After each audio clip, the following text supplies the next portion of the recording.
What's going on, y'all? It's me, back again, Norse Nomad. Last time we all made some war clubs together like this, and I talked about putting some spikes on them. This one had some natural ones on there, so I guess we'll go with this one is complete. We're gonna put spikes on this bad boy. And I already pre-wrapped it, cleaned it up, got it all kind of ready for what we're gonna add to it. Biggest things for me on a spike, I guess for a club like this, is not penetration, but more of blunt force trauma. You strike something upside the head with too long of a spike, or say you screw some lag bolts in the end of this, could penetrate, but it could also get stuck. Now you're trying to get it out of whatever you hit. You can be attacked from it any other way. So we're going to make some little short nub, kind of sharp, but not real sharp, and put them on here. So let's go find us a piece of wood. I'm going to try and use the same type of wood, which that is cedar. So I've got plenty of cedar out here, plenty of oak, but we're going to stick with cedar for today.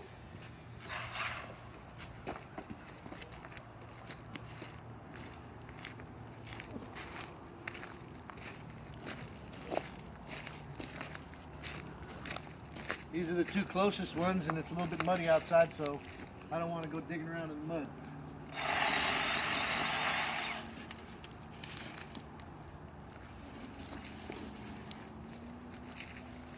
So we're just gonna clean this off, get all this little crap off of it.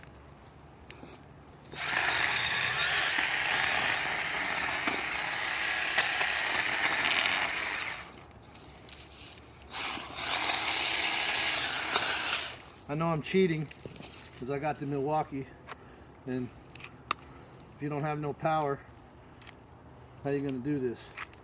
Well, you could use a gas chainsaw or use your generator to charge the battery. That should probably give me enough spikes right there. I think we can work with this. Let's go cut some pieces.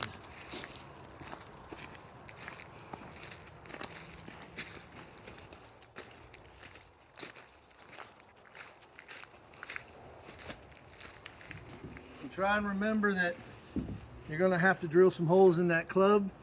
You're going to have to turn down the ends of these little spikes a little bit, so don't make them too long. Or I guess make them as long as you want. Just remember what your desired outcome is supposed to be.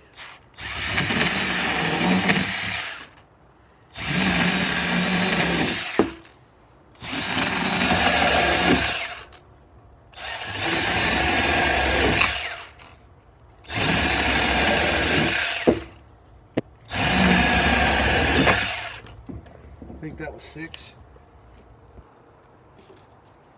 Yep, that's 6. So we're going to make 6 spikes.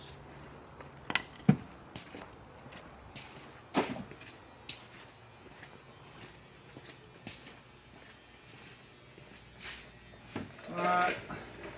First thing that we really want to do is, again, like we did last time, is go in there and get all this bark off, all that loose stuff that's going to kind of get in your way when you're trying to fit these or form these or do whatever you're doing with them.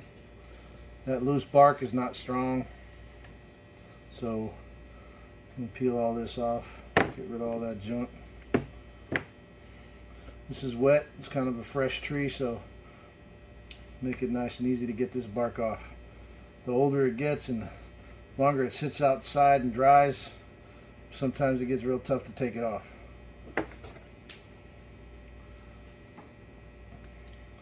And I think we can make 6 real nice spikes on the end of this, kind of offset them, and do what we are set out to do.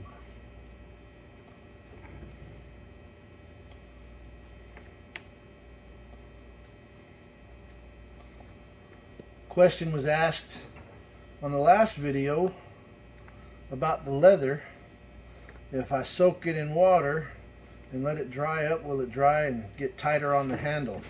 Well, my answer is I don't really know, because I don't know a lot about leather work, but I do want to find out. So I guess what we're going to do is we're going to soak it in water and see what happens. If there's anybody out there that's a leather worker that has some insight on that, please give us a shout out and let us know if we're doing it wrong or if we're doing it right.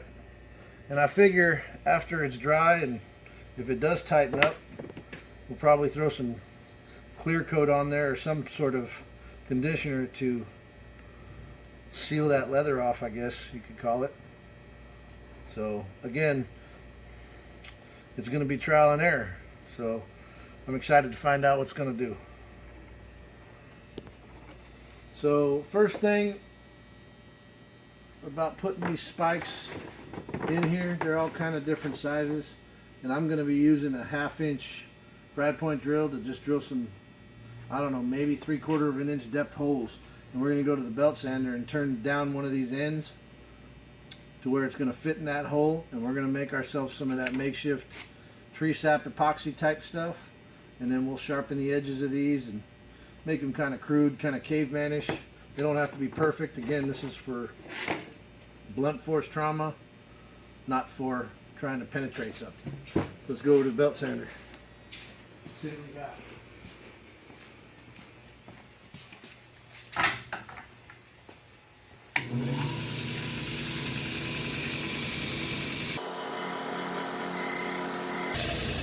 You just want to turn down the end about 1/2 inch or 3/4 of an inch or something like that to pound down into the hole that you're going to make in the end of that club. And then we'll fill all the gaps and the edges with that epoxy mixture that we got going on. This is going to make me plenty of sawdust. Then again, I'm just going to get rid of all these little branch nubs that are on there. And I'm going to roughly turn down this edge.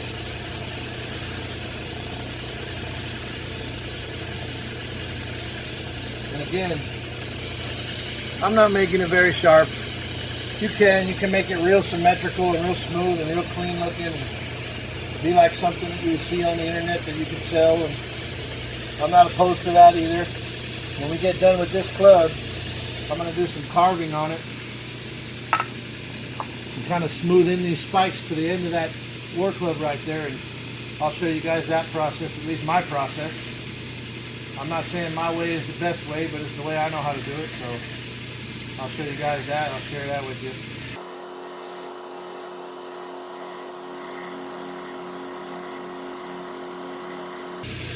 If there's anybody out there that watched the first video that actually made one of their clubs, send us a shout and send us a picture. I want to see what you guys did. I love that. Appreciate the support. We had a lot of views already on that first one. Was not expecting that. And the whole purpose of this video was more or less to kind of promote resourcefulness. I'm not saying that I'm the foremost expert on making war clubs. All I'm saying is use what you have so that you have it when you need it.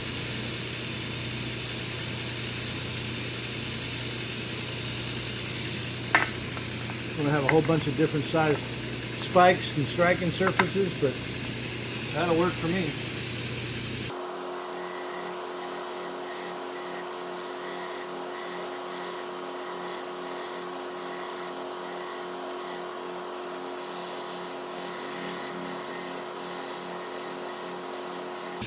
Remember, if you don't have a belt sander, use a file. It may take a little longer, but it'll get you the desired outcome.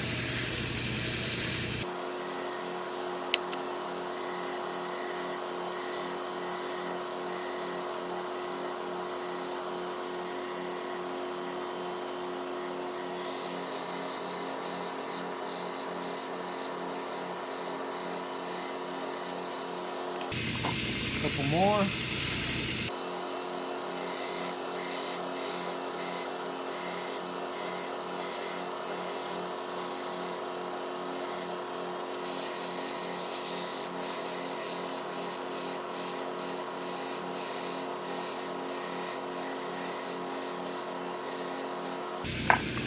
Last one.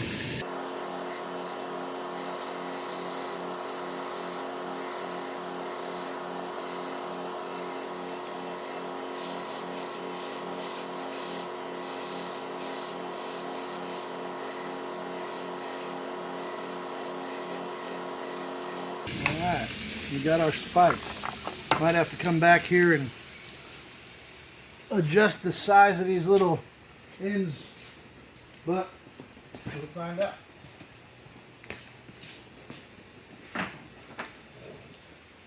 And that's pretty close to a 1/2 inch.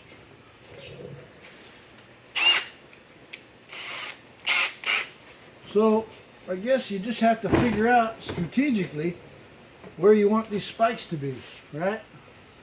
I'm going to try and space them evenly around this as best I can, but I'll try to put like a big one and a little one together. So I'll put that little one right there first.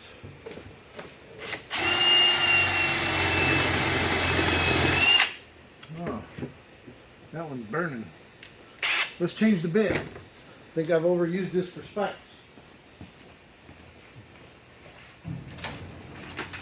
That'll work. There we go.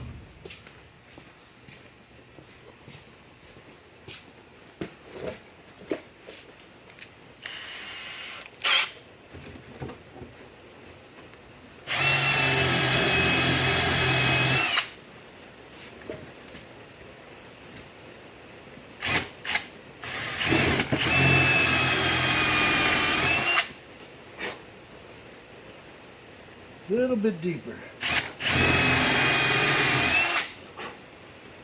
That'll probably work for that one. And then we'll space it out about right there.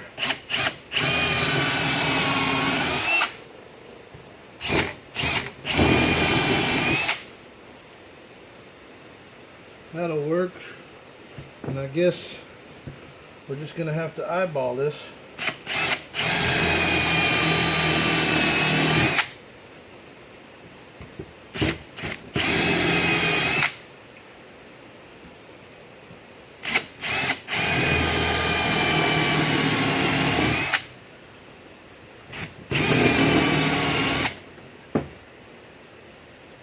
I think that'll work. Let me get this one a little bit deeper. And split I guess we're going to split the difference.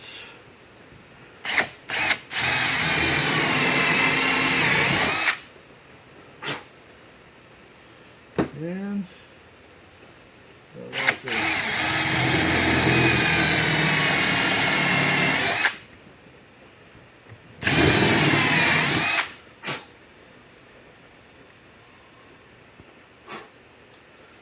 I think that's going to work.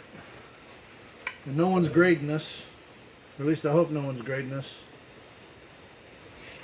And we got, looks like we got plenty of our sawdust here to make our little mixture. Try to get the smallest bit of the sawdust though. You don't want all those big monster chunks in there. A little bit's not going to hurt, but try to get the dust as best we can. So let's see what we got. We got 3 bigger ones and 3 smaller ones. So we'll start with the biggest one and one of these small ones like that. Looks like that's going to fit just nicely. That one's going to fit just nicely. So let's make up a mixture.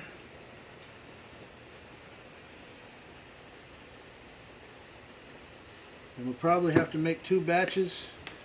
One for setting them, and the other one for finishing off the ceiling. But remember what I said, we're going to do some carving on it. And probably use a rotary file on one of the air motors that I got set up. And make it go a little bit quicker and a lot faster than using just a chisel, which we could do, but I don't always have a lot of time, so I'd like you guys to see the end result and show you as much of the process as I possibly can in the short amount of time we got together. So that's going to make a nice thick, that should be enough for everything. And really all you really want to do right now is just kind of go around the inside edge of that, get a nice little layer where that shaft is going to meet up with this hole. and a little bit on this outside edge right there. And you take this, and I recommend using a leather hammer because it won't damage your spike too much. And just let it sit. Boom. That's one. Oh, well, there it went. I'll get it. And again, you're just coating the insides. We'll put a little bit more on the outside edges of it here in a second.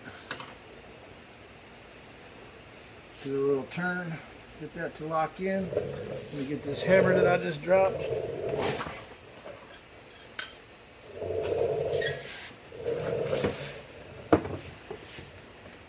And then we'll offset these. We'll put a smaller one up top on this one.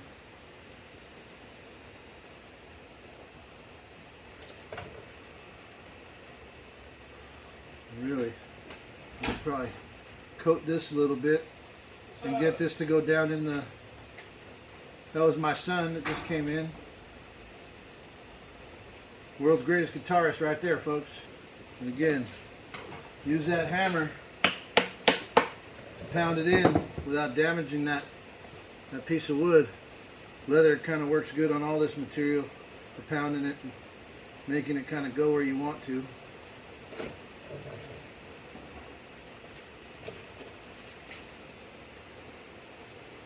And then we'll go in and clean this up later after all this dries.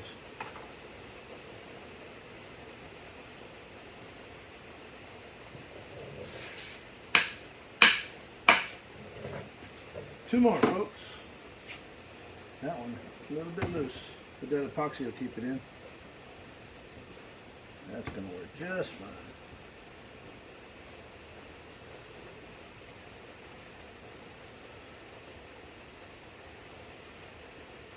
That's working better in our favor right now.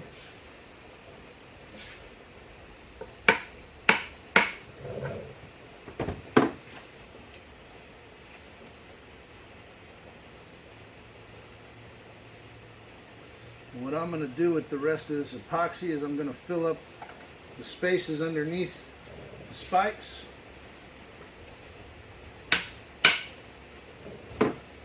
Right in here. Try to get what I can in there, because eventually we're going to grind that away.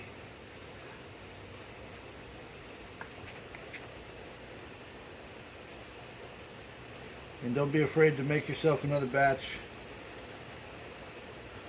because we've got plenty of epoxy here. I think we'll be alright. Alright.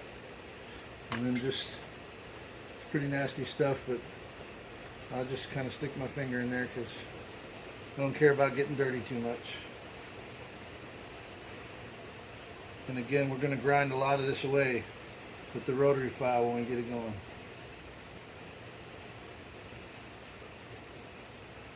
And then at this point, you've got yourself the spiked clubs. And again, remember, it's not about so much penetration as it is blunt force trauma. And you just kind of let that sit and dry. And on the next video we'll get back to it. I'll show you some carving on it and we'll make it look real cool. And add a little bit of extra eye candy, I guess we'll call it, for those of you that love this kind of stuff. But remember, stay alive and survive.